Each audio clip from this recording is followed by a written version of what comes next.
کہیں دور نیلے آسمان سے پرے ایک جادوئی جنگل تھا جہاں روشنی کے ننھے جگنو رہتے تھے۔ ان جگنوؤں کی دنیا روشنی اور خوشبوؤں سے بھری ہوئی تھی۔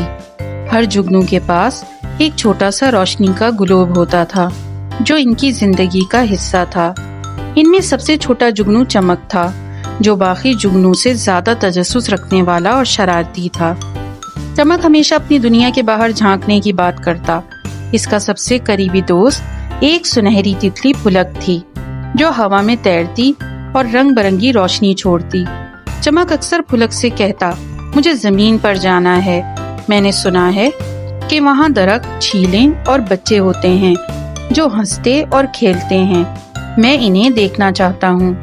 پھلک مسکرا کر کہتی، زمین ایک عجیب جگہ ہے چمک، لیکن اگر تم جانا چاہتے ہو تو ہم کوئی نہ کوئی راستہ نکال لیں گے۔ ایک دن چمک اور پھلک نے فیصلہ کیا کہ وہ زمین تک جانے کے لیے روشنی کا ایک پل بنائیں گے۔ انہوں نے جادوئی جنگل کے درختوں سے روشنی کے دھاگے اکٹھے کیے اور ان سے ایک شفاف پل تیار کیا جو آسمان سے زمین تک جاتا تھا۔ چمک اور پھلک پل پر سفر کرنے لگے۔ جب وہ زمین پر پہنچے تو انہوں نے خود کو ایک خوبصورت باغ میں پایا۔ وہاں رنگ برنگے پھول کھل رہے تھے، پرندے چہچہا رہے تھے اور بچے ہنس رہے تھے۔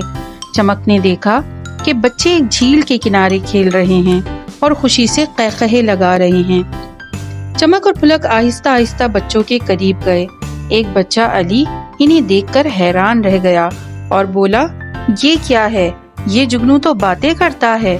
چمک نے خوشی سے جواب دیا، ہاں میں چمک ہوں اور یہ میری دوست پھلک ہے، ہم تمہارے کھیل دیکھنے اور تم سے ملنے آئے ہیں۔ بچے حیرت اور خوشی سے ان کے گرد جمع ہو گئے۔ چمک نے بچوں کو جادوئی روشنی کے کھیل دکھائے اور پھلک نے اپنے پروں سے چمکتی روشنی کا جادو پھیلایا۔ بچے خوشی سے جھومنے لگے اور چمک کے ساتھ جھیل کے کنارے روشنیوں کے دائرے بنانے لگے۔ رات کے وقت جب چاند آسمان پر آیا، چمک اور پھلک نے بچوں سے کہا، اب ہمیں واپس جانا ہوگا، لیکن ہم ہمیشہ تمہیں دیکھتے رہیں گے اور کبھی کبھار تم سے ملنے بھی آئیں گے۔